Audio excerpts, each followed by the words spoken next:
Salah satu fungsi transendental yang lainnya di sini muncul akibat motivasi bagaimana cara membuat fungsi sebagai penjumlahan dari fungsi ganjil dan fungsi genap. Jadi pertama-tama kita tahu untuk fungsi apapun kita bisa selalu menuliskan fungsi f di sini sebagai jumlahan dari suatu fungsi genap dan fungsi ganjil. Salah satu yang paling gampangnya adalah sebagai berikut.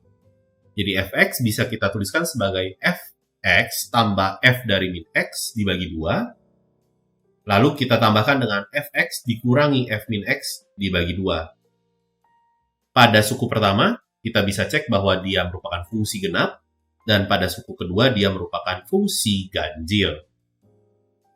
Nah, di sini kita akan terapkan ini dengan f-nya adalah e pangkat x ya, untuk fungsi e pangkat x. Maka dari itu, bagian genapnya ini dinamakan kosinus hiperbolik atau disimbolkan dengan cos h, dan bagian ganjilnya ini dinamakan dengan sinus hiperbolik yang disimbolkan dengan sin h.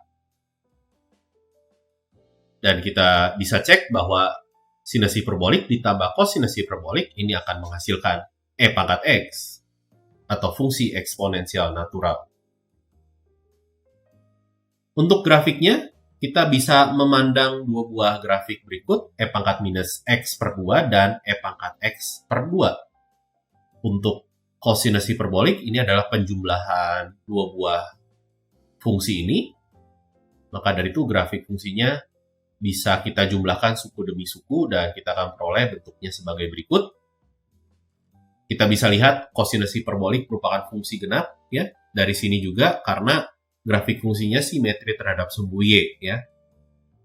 Dan untuk sinus hiperbolik kita akan pandang dua suku berikut ya, e pangkat x per 2 dengan minus dari e pangkat minus x per 2. Dan kita jumlahkan titik demi titik sehingga kita punya bentuk sebagai berikut kira-kira sketsanya. Dan kita bisa ketahui juga sinus hiperbolik di sini ini merupakan fungsi ganjil karena grafik fungsinya simetri terhadap titik asal atau titik 0,0.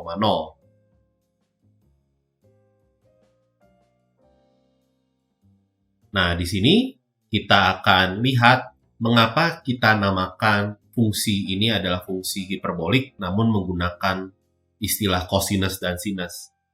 Jadi sebelumnya untuk fungsi trigonometri yang biasa, ini kosinus T dan sinus T, ini kita sebut ada istilahnya yaitu fungsi sirkular.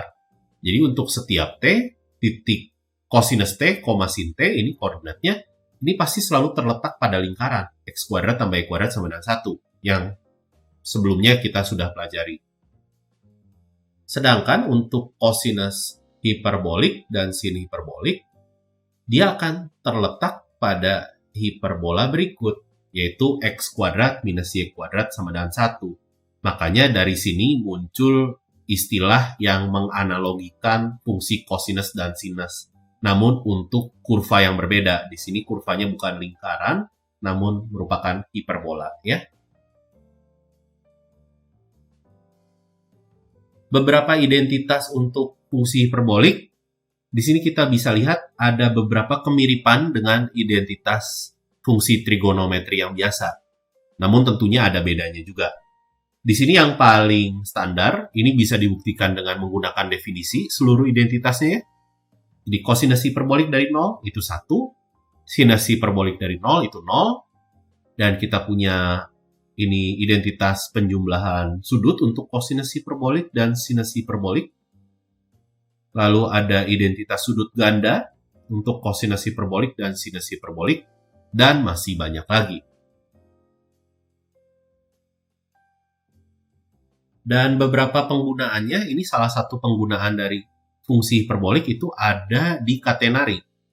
Jadi katenari ini merupakan kurva yang menggambarkan seutas rantai yang tergantung bebas dengan kedua ujungnya ada pada ketinggian yang sama. Nah, bentuknya, kira-kira bentuk umumnya adalah sebagai berikut. Jadi C ditambah A dikali kosinus hiperbolik dari X per A. Dengan A dan C-nya, ini merupakan konstanta. Dan untuk fungsi hiperbolik lainnya, ini didefinisikan mirip dengan fungsi trigonometri ya. Jadi tangen hiperbolik ini diartikan sebagai pembagian antara sinus hiperbolik dengan kosinus hiperbolik, kotangen hiperbolik, sekan hiperbolik, dan kosekan hiperbolik didefinisikan secara analog sebagai berikut.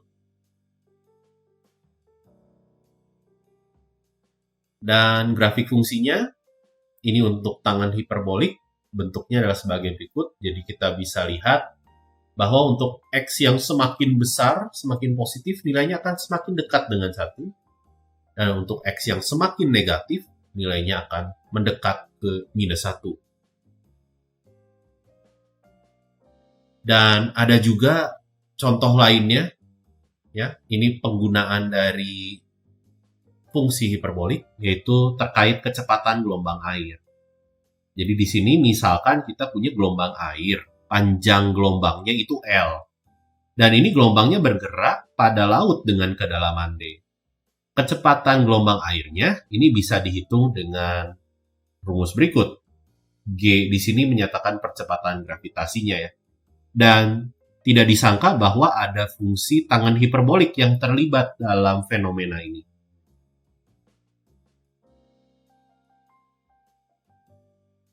Dan kita bisa lihat beberapa fungsi atau grafik fungsi yang sudah kita ketahui. Contohnya sinus hiperbolik dengan tangen hiperbolik. Ini merupakan fungsi yang selalu naik. Jadi fungsi ini satu-satu. Maka dari itu dia mempunyai inverse. Nah, di sini misalkan kita ingin mencari inverse dari sinus hiperbolik. Kita akan tuliskan melalui definisinya, kita bisa mempunyai 2Y sama dengan E pangkat X dikurangi E pangkat minus X. Akibatnya kita bisa kalikan kedua ruas dengan E pangkat X, sehingga kita mempunyai persamaan kuadrat sebagai berikut. Ini persamaan kuadratnya dalam E pangkat X. Sehingga kita bisa menerapkan rumus kuadratik untuk menentukan solusinya atau akarnya.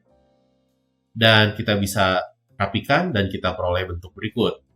Dan lebih lanjut lagi kita dapatkan Y plus minus akar Y kuadrat tambah 1. Lebih jauh lagi, kita punya persamaan E pangkat X sama dengan Y plus minus akar Y kuadrat plus 1. Dan kita ingat juga bahwa fungsi eksponensial itu tidak mungkin bernilai negatif untuk setiap X. Lebih jauh lagi, kita tahu hubungan antara Y dengan akar Y kuadrat plus 1.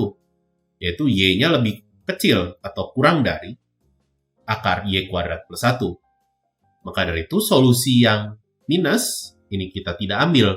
Kita hanya mengambil solusi yang positif saja. Dan kita tinggal inversekan fungsi eksponen, sehingga kita punya X ini menjadi ln dari Y ditambah akar Y kuadrat plus 1. Dan ini merupakan inverse dari fungsi sinus hiperbolik.